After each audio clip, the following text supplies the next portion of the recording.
Autistic Commando here slash Autistic Dad slash Sean Hupel.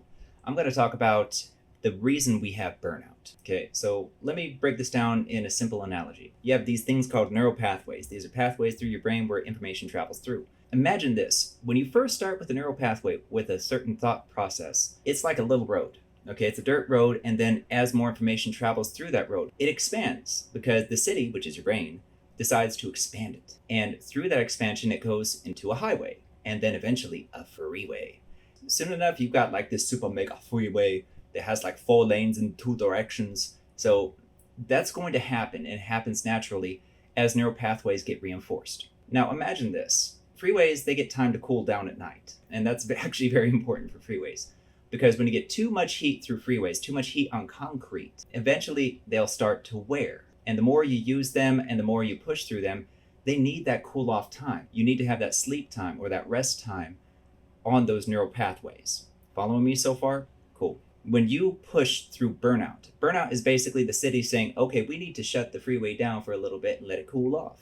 And if it doesn't cool off, then your body is basically taking a response where you get little potholes over here and you get little cracks in the cement. They eventually build into something more. And the cool thing is, if you do take a decent break, then what ends up happening, your brain or the city will start to fix those freeways and make them more manageable. But if they go way too far, if they start getting burnt out too far, they basically have to start creating little offshoots so that you can have different highways or freeways built onto the first one that go similar directions, where you can push through it. You can have more cars going through it, but eventually it needs to calm down or to cool down. And I'm going to include a link on that in the description. But you have that physiological response of burnout to basically protect you from overusing your brain. And there are ways to mitigate that. For example, you can have periods where you have information running through the HOV lane more than anywhere else. The best analogy I got, but it's actually really, really accurate. And there are ways to mitigate burnout through another video that I'm also going to put in the description down below that will help you manage it to where it doesn't affect you physiologically so much. There are ways to recognize burnout. There's ways to diminish how much traffic is going through. Because you know how they got like those little lights on the freeways sometimes that'll let you in? You have to wait on the red light and then go in, then wait on the red light, then go in. There's a reason for that. It's so that the freeway doesn't get clogged and doesn't get overused. So the big thing about burnout is, number one, you got to have a rest period. And number two, what I include in the video in the description is that you need to have periods of time where you're doing something completely different. You're using a completely different freeway, highway, or otherwise. Take the scenic route. There's value in the phrase, stop and smell the roses.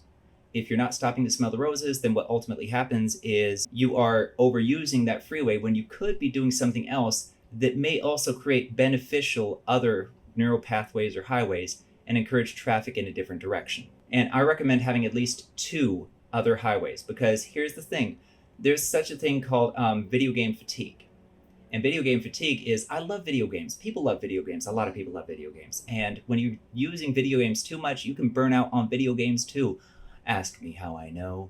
It's about regulation. And one thing I found too is, like, I highly recommend this inventor. He created what's called the ONO Roller. ONO.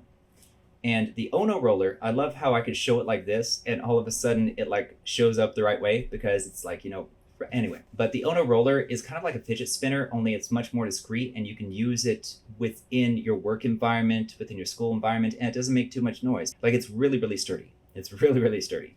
It's a great way to distract yourself. Minor distractions, ambient noise is also a pleasant neurological distraction, because not all of your cars are going down the freeway. Some of them are taking the scenic route, and your subconscious gets to redirect some of that by listening to the music in the background while you're working, or while you're doing homework, or while you're doing something else. So ambient noise is very, very important. Now, having songs that you can sing with, that helps, but it's not always convenient. Having something like this to distract you, having something like ambient noise to distract you, but barely so to where you can still function, that is extremely beneficial.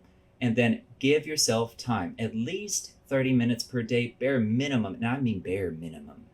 You should always set aside an hour per day. Find an hour per day for you, because that hour per day doing something that you love, that's important. It really, really, really is. Okay, trust me on this one. I have pushed through burnout more times than I can count, but I've also gone through damage because of burnout, because I've had to. I mean, some of us have to survive. So I hope this was helpful in informing you as to why you have burnout. And there's ways to mitigate it, but the biggest way to mitigate it is to take the scenic route, at least an hour per day. Meantime, y'all stay blessed and take care of yourselves, and I'll catch you next time. Like and subscribe.